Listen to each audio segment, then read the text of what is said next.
The Halloween to die for.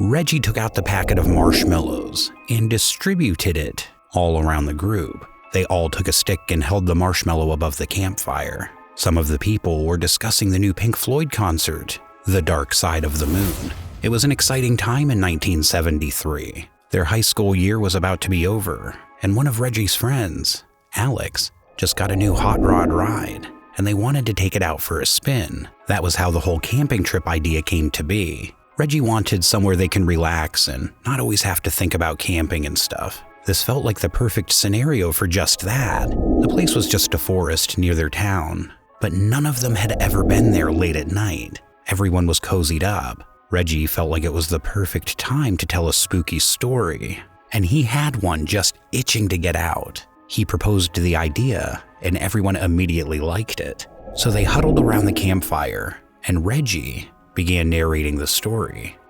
The story happened some years ago during Halloween, and it happened exactly in their town. As with every Halloween night, the kids went out trick-or-treating. A group of friends went out that day dressed as Dracula, an Egyptian mummy, Mickey Mouse, and Elvis Presley.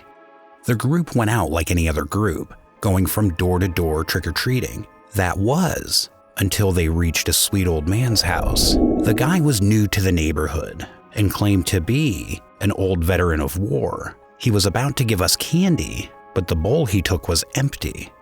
The man felt terrible, but gave them some money and told them of a store near the edge of town where they can get a whole cartoon chocolate bar.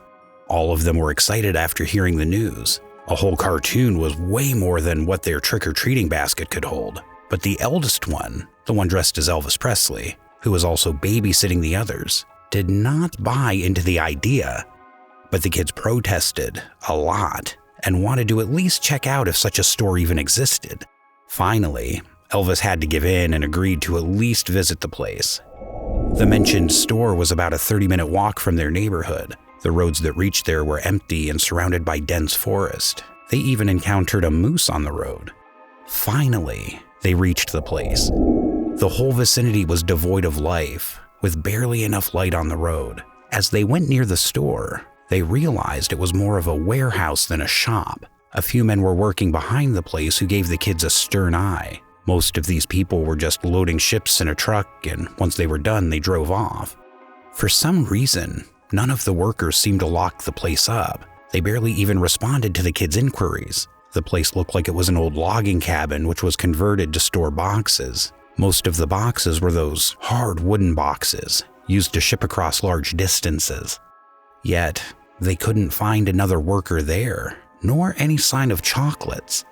They were dismayed and turned around to go back when they were met with a bald man in a leather jacket. The man looked at the kids and smiled, asking if the old man had sent them. The kids replied in unison, thinking all hope may not be lost. They opened a box and rummaged around inside of it. He then looked back and told the kids there wasn't any. Then he said, "You came to the right place, but at the wrong time." The man pulled out a metal pipe and began circling the group of kids. They cried out for help, but the man closed in on them. Elvis jumped out in front of the man and told the others to run away, and they did. Elvis and the man wrestled for a while, but he was no match for the man. He was easily over-wrestled and hit in the face with the metal pipe. With a final blow, Elvis got knocked to the ground. The man looked at him in pity and said, "Oh no, you're damaged. No use for you now." It wasn't until a few hours till Elvis gained consciousness. He woke up and saw that the whole place had emptied out. There were no boxes, no trace of ever being one.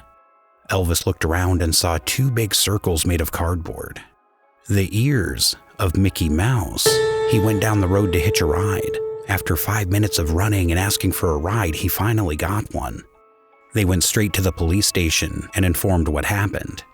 A search party began to be dispatched, and they soon got calls from other people who reported children going missing. The whole neighborhood and the police force got into a large search party and began searching for them. That whole night, there was no trace of them. Even the old man they got the location of the place from had disappeared too. The police informed them that the person had no legal record, no name, no identification. It was as if that person never existed in the books. The search party became lesser and lesser in number as the days went back. To this day, nobody knows who kidnapped them or where they went. Once the story was over, everyone was silent. Everyone looked into the fire with dreadful thoughts. The story had truly got to them. Once they had snapped from it, they all tried to discuss what had happened to the kids, and all but some of the people were really shaken by the story and wanted to change the topic. But that was when Alex remembered something. Some years ago, Reggie's sister and some of her friends were missing. And that was also a Halloween night. And if he remembered correctly, it was the year Reggie dressed up as Elvis Presley. Subscribe today or beware.